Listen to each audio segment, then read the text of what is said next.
And it's towers! Ooh. So Infernal's still open for later. Well, this is like not a shocker. Miracle loves playing this map right now. I think their real power, which we don't see on the screen, kind of like how Jungha always stands really strong on the solo lane. Nachogen is just as strong for Miracle. Yeah, he really is. Game 2 Dehaka, even though we couldn't really highlight too much of what he was able to do onto the side, because we were always with the rotation of the other side, which is actually getting the kills. He was there for the isolation on that pick-off kill on Mary Day.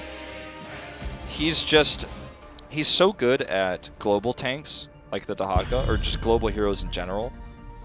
And Dehaka's obviously the only one that operates that way in this meta as the solo laner. So when he does get to play Dehaka, he looks really good. And when he plays other heroes like Leoric, who also operates in a similar way, or Sonya, who operates in a similar way, I think he looks really good on those. And Miracle was the first team to start running Sonya again. They have since moved away from that, but if you put Nachogen on Blaze, suddenly you're less impressed, but... Yeah, his rotation with Blaze actually creates a lot of rotational mistakes on this map too. That's where we actually died solo twice in a row on this map. And this is Dehaka's best map in the pool, so it's not really going to be surprising if we do see Dehaka in before the second ban phase and the first 3 picks here. So, look, you know, keep an eye out for that one. Could be banned by BlossoM here, but they're going to continue to prevent Judy from playing the Garrosh. But how... I mean, this is one of Diablo's weaker maps, like we talked about before, but how are you feeling now about BlossoM letting this through twice? It didn't work in Game 1, but it was pretty scary, and then in Game 2, it just totally crushed them. It's a scary thing that they have to ban. Judy was once the weak link, and you banned his tanks because you were like, well, this guy is just, he's got a bad hero pool. Now you ban his tanks because you're so scared of anything he plays, including the Anubarak. Giving Tyrande, just let them have multiple chain CC focusing target way too easy. So good first pick for BlossoM always. This is where Miracle actually says if they can play Mephisto, they can bring it for themselves. Pretty good hero on the map. You have the global. You can also have your global. Okay, they're going to take Anubarak. An invisible Anubarak. Thinking. Is that the new skin? It, unlike the invisible horse mount, is not bad. You can only see the mount. Yeah. Which, like, that's why they always pick the Anubarak mount that isn't actually a mount. Like, it's his mount, so you can't see it because he's invisible. Well, this is a great delay hero, and we saw Sniper crush with it last week. Like, absolutely destroy on this map. And they say they're ready, even against BlossoM in a very important match. And BlossoM, they get their favorite. They were considering this combo forever on in the series. Diablo Phoenix, solid pair. It's tougher to get value out of Diablo in this map because he has to go so deep and so far into enemy territory. Take the Hanzo instead. But he's still a strong pick, and if this is executed correctly, it's going to be very tough to deal with. Smart Deckard ban. Will we see white main this time out of Miracle? I think it makes sense here. Against Tyrande, we see her a lot because she can just focus heal, and once that target survives, everyone else will be having the zeal. Age is so powerful when you have the Diablo, especially the Lightning Breath does close to no damage. And if we see the shield build on Mephisto, he becomes more difficult to kill. There's Dehaka, and it is white main. I like this over Kharazim, because I never really thought Blue Beetle was a particularly strong Kharazim player, and I don't think that we'll see the same mistakes as a lot of Diablo players will make against 7-sided from Hong Kono here. So I just think for those reasons and the reasons you just listed, this is a super smart play. And the way that Miracle's actually doing the ban pick with Mephisto and Nubarak, making sure there's no Cocoon, and not even banning Li Ming, because BlossoM does not really run too much Li Ming, even with Modern nowadays, because they know that with Diablo Open they're going to get the Phoenix combo. They had a really nice read. This might be a little bit too much. Sergeant Hammer, and they're putting Frankel on Mephisto. The Sergeant Hammer versus this burst damage with Raynor and Modern Life's Phoenix plus Tyrande Diablo. I mean, this is going to have to be like the greatest Sergeant Hammer of all time in order to be able to gain advantages from pushing while also staying alive. Like, if he never dies, but he doesn't push, then any other DPS would have been better, right? So... Okay, Miracle, with this strat, they have few options strategically going into the game. Not really fighting for the team fight, just escaping, going macro and destroying the bell tower, maintaining control. Because team fight doesn't win you the game on this map. It's the altar control and the macro. Yeah, they're looking for bell tower control here for sure. Yeah, it's really hard to get kills. They're basically looking for Mephisto, picking up kills with souls later on. But BlossoM, they got the balanced one here. Yeah, and he's going for the Q build again with this, which I think is pretty reasonable. He didn't, you know, it wasn't the same team, but we saw earlier the BlossoM Mephisto with the Q build didn't really leave much room for vulnerability because it's so poke based. And against Diablo Tyrande, like, you are so vulnerable if you're trying to go in. So I like this setup.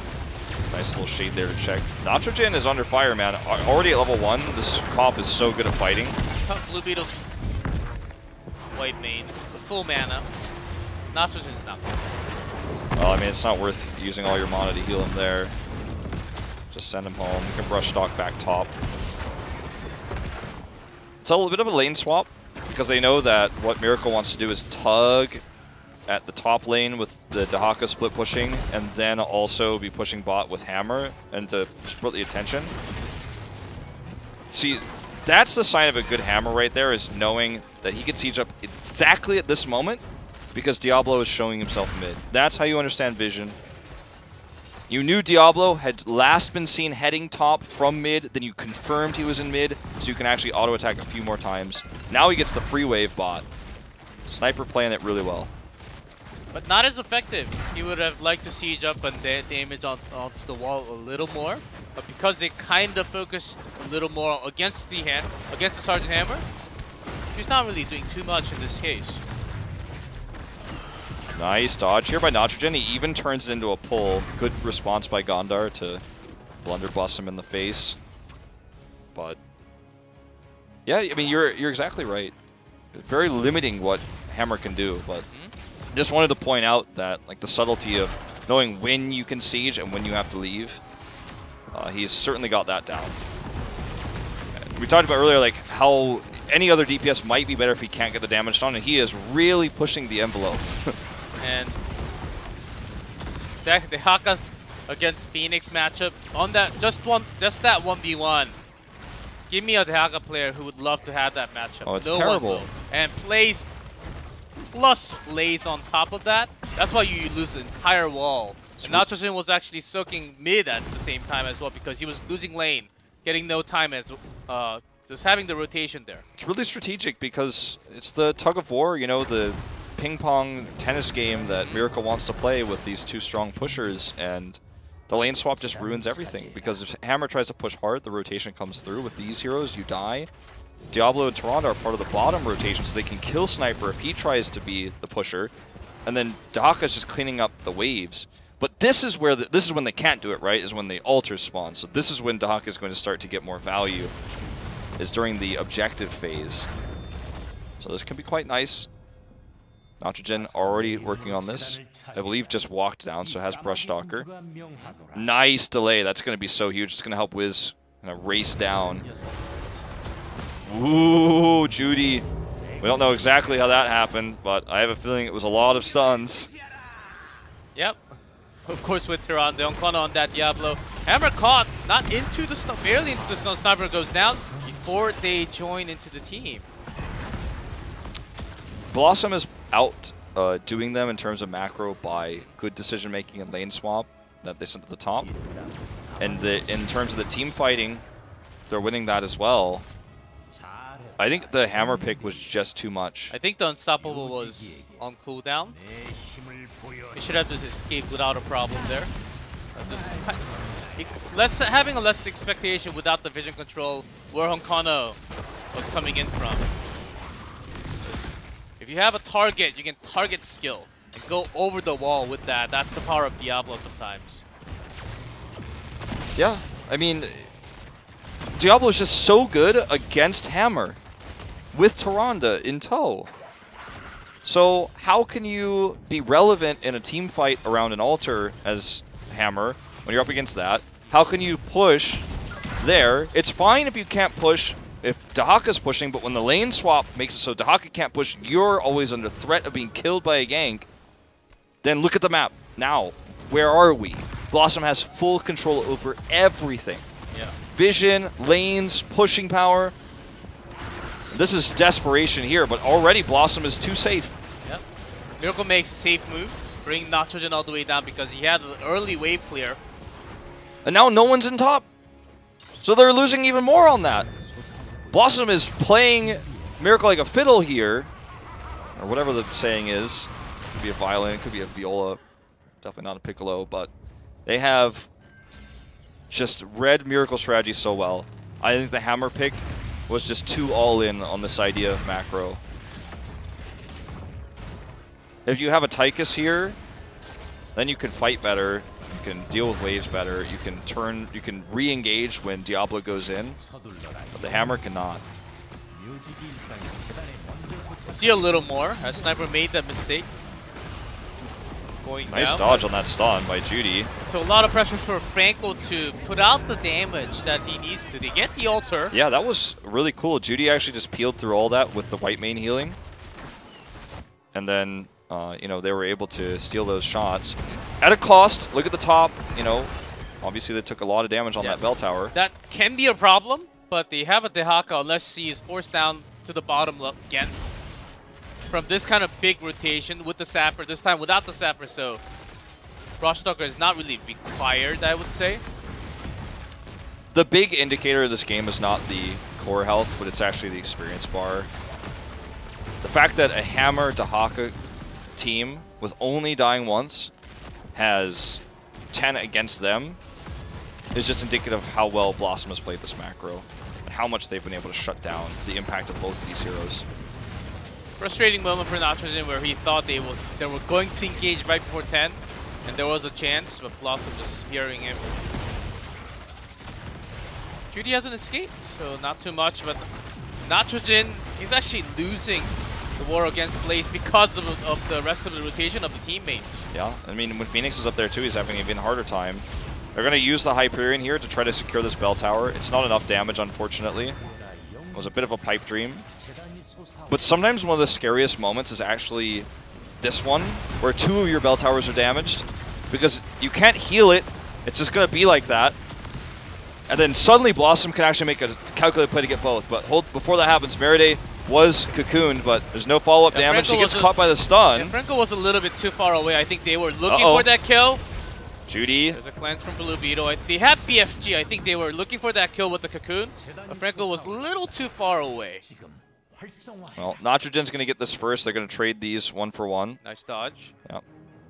Gets the faster channel here. Diablo's here, but maybe not just in time. And Okona might have actually thought there's a rotation coming from Judy and he's alone. It's a good call to back out in that case. Yeah, well played. Daka goes back top, so he's getting that extra soak here.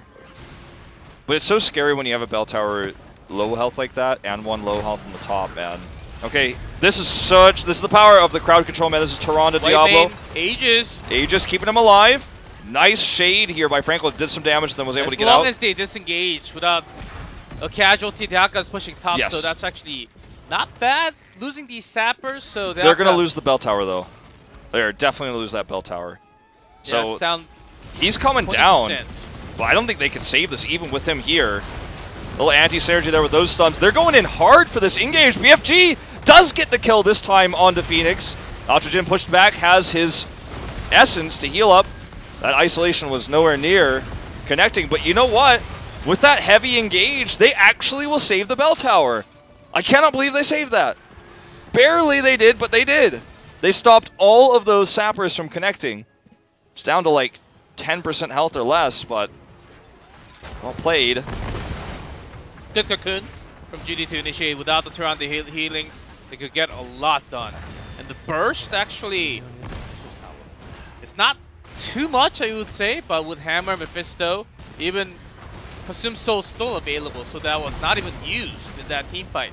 If you think of that, even Raynor could be the same trouble. Certainly, ooh, that slow is a bit scary. Sniper's fine.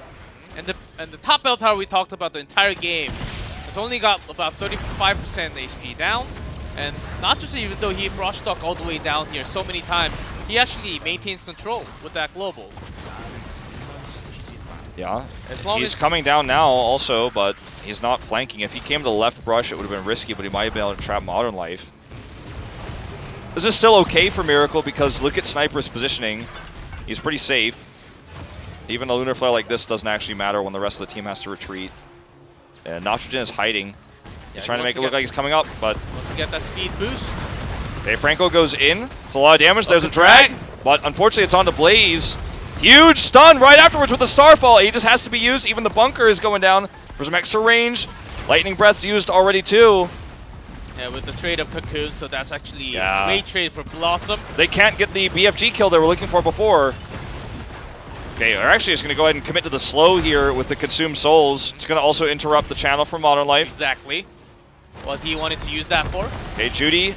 Nice angle here, but he gets called out by Honkono. Here's the salvo. This is going to be some big damage. The shield coming through. BFG not going to secure a kill. Gondar needs to make sure he doesn't get cut off here. Frankel being greedy, but does get that shield. Phoenix is out of team. There's the Lunar Flare. But it's a trade. But that means without a healer, you just can't stick around. Eventually, you will run out of health. They have the well, but only for a little bit longer. Coming back in is Frankel. He's so low, but he's just going to commit. There's the Burrow with the Essence. Nitrogen gets stunned before he can drag, though. There's no other way of having a pickup. No BFG, no Consumed Souls. There's no support here, so I think they just simply have to let this go. Losing Nitrogen is so huge because if they retreated and lost this bell tower, at least he could be split pushing, but because he's dead, he cannot. It was the exact kill that BlossoM needed. And now he's going to get this bell tower, but it's still alive. Sniper is playing with fire here. Are they going to save this again? I don't think so. The burn will get it. Whew, and finally BlossoM takes control of this macro. Oh man, Blue Beetle, the real support. Supporting his teammates.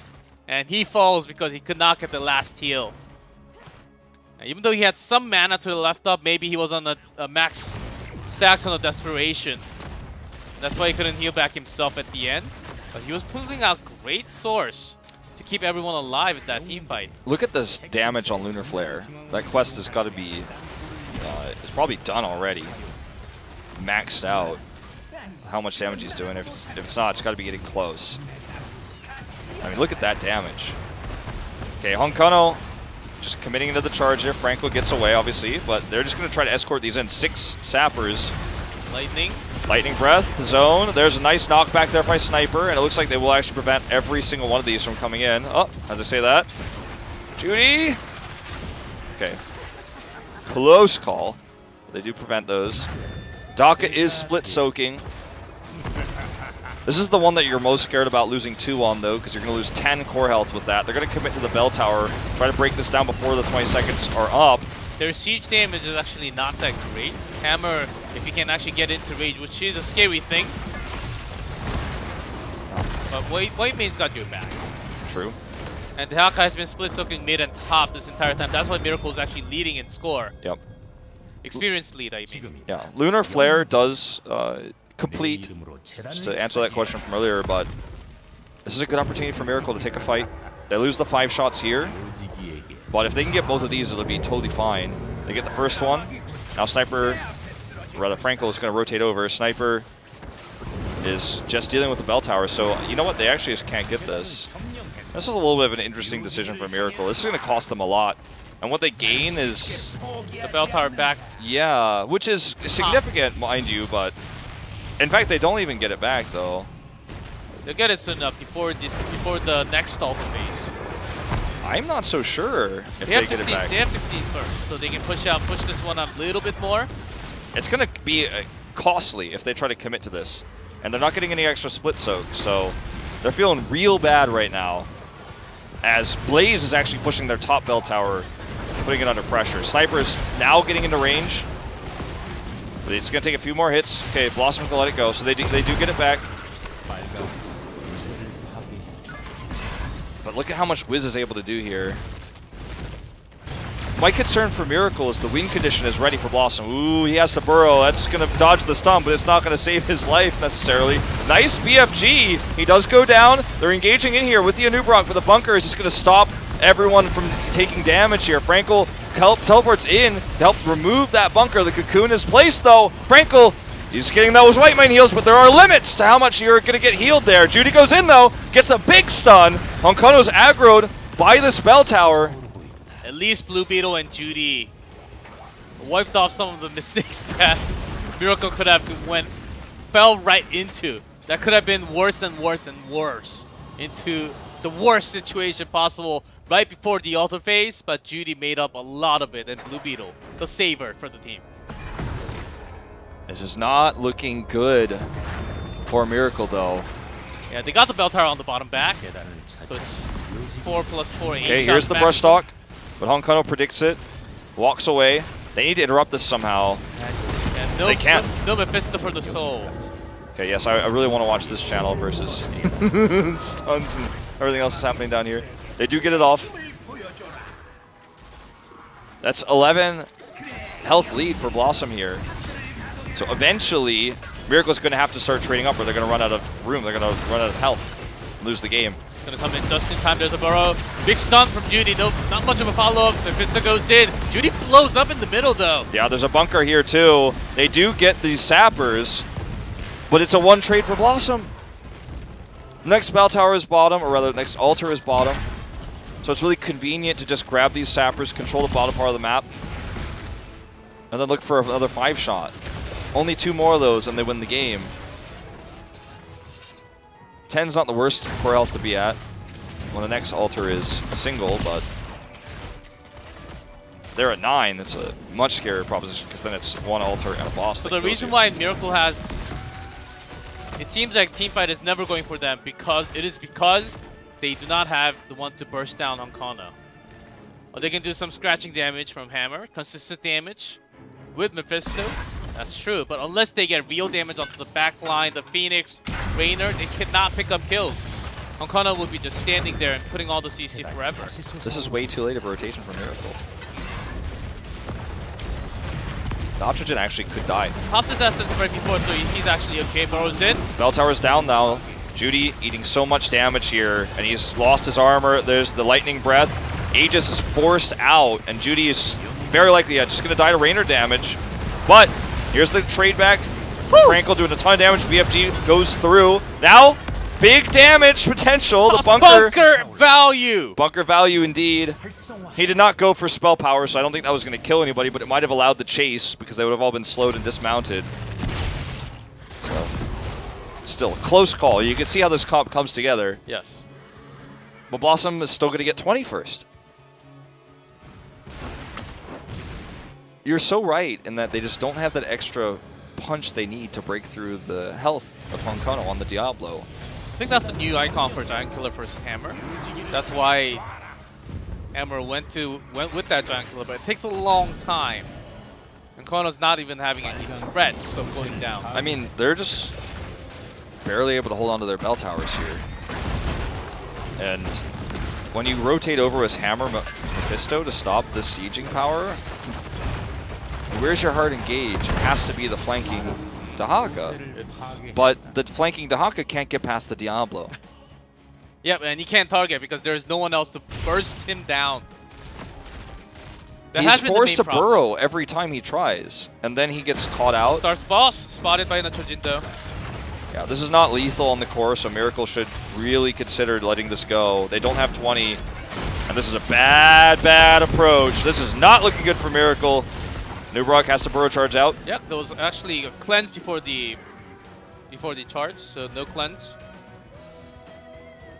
Oh, worse of a situation, but they hit 20. They hit 20. Stop the boss. And next one's going to be bottom 2 altars.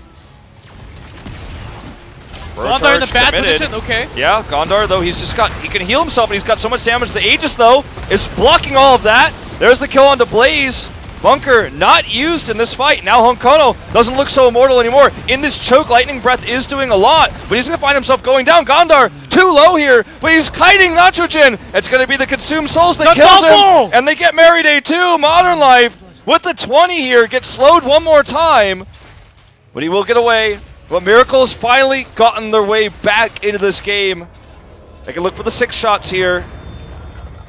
I don't think they can look for anything more. Oh man, one bad positioning of Gondar forced Blaze and Diablo to just jump in to save him basically, which created this situation for Miracle.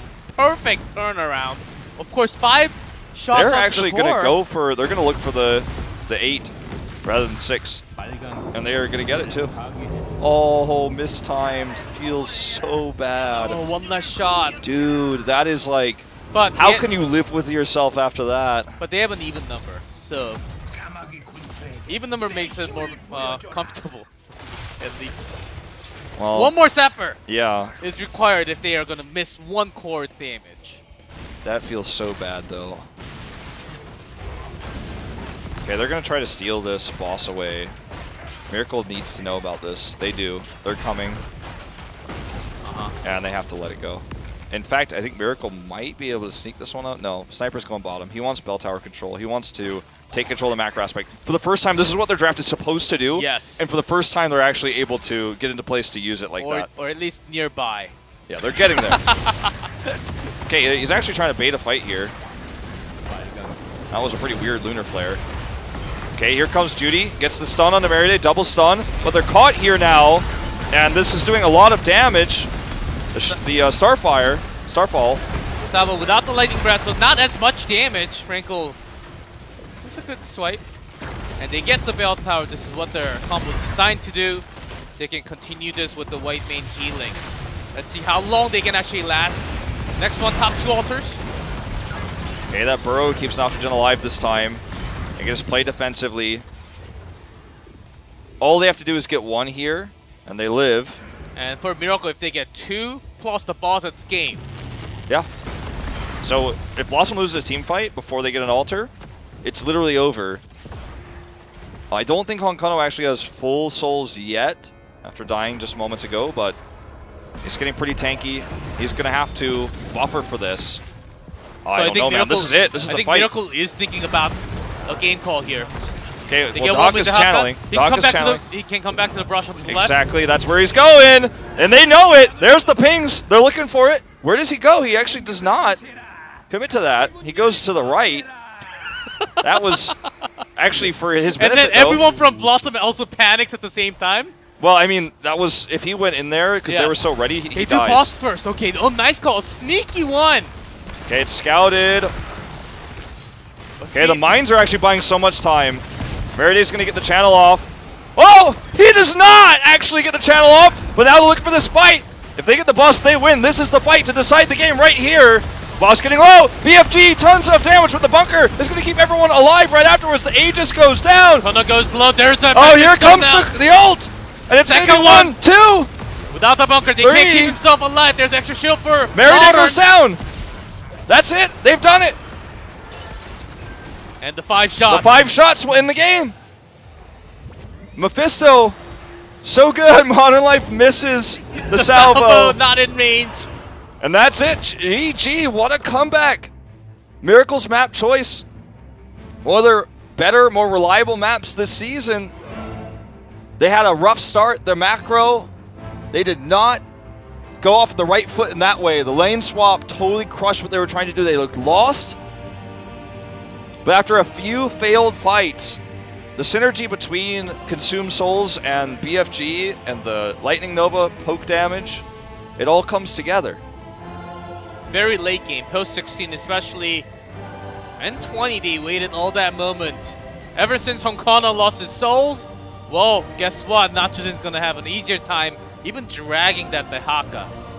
And the last moment, Blaze actually panicked a little bit. An early bunker before that Mephisto Souls. Consumed Soul You kind of need to wait for that moment to keep everyone alive, but there was another pressure of that boss control.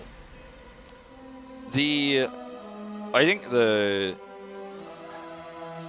crazy thing is just like how well the Aegises were placed by White Man. Like Blue Beetle saved so many team fights with that. Look at the healing difference. Yeah. 50k difference in healing. Oh my god. You know? That's oh my god, yes. I mean, Tyrande is obviously not known for her massive healing output. Even after her rework, she does decent. And she's got like nice consistent heals. So does White Mane. They're both very similar in that regard, actually.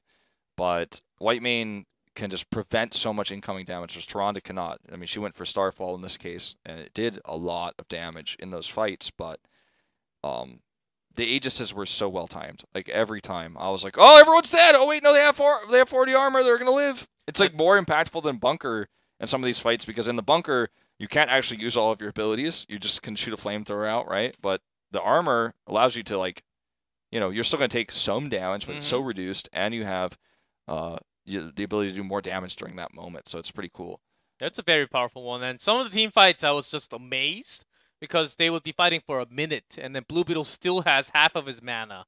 How does he actually manage to do that? With the Inquisition build, you have the right terms, have spread all the pleas. Once you do damage, that's where the main healing output actually comes from. So he was actually healing and doing damage at the same time and keeping himself alive most of the time. What a great White Mane player we had here. Yeah. So now it's Miracle's map pick again, very likely, because BlossoM will take first pick. They got the Tyrande out of that last time. They had all the answers to the hammer. They had all the answers to the macro, but they lost that one fight. And then Miracle took control. And when that comp takes control, I mean, boy, does it take control. Like, when you take a bell tower with that, like, how can you lose? It's like, that's the whole point, right? So, Infernal Shrines, I think, would be Miracle's next choice. And we talked about that earlier, how it was one of the options that you presented as an alternative to Towers of Doom.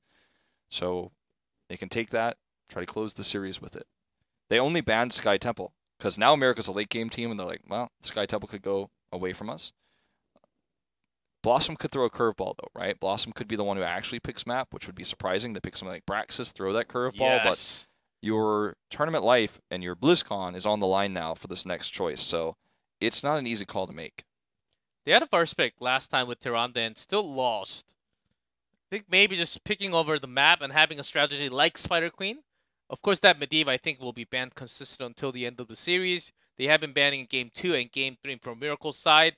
So if you have anything else other than that Medivh, but if you think about it, Medivh actually is the key to BlossoM. Even if they do Cho'Gall, even if they do something else funky, Medivh's always in there. So Sonya Diablo comp as well. So with that ban, I think it cancels a lot of what they want to do. They can have something. Well, they kind of tried Zul, but that's already being read really easily by Miracle. I mean, the Stitches pick, they won with that draft after faking the Zul, so that could be another path to go down. Maybe they ban the Stitches instead, then you get to play your Zul. But I think you kind of want to do something standard. I think you kind of want to do something like what you just did on Towers of Doom and play smart, because they played so smart. Like, that was an incredible game. It was such an incredible game by BlossoM.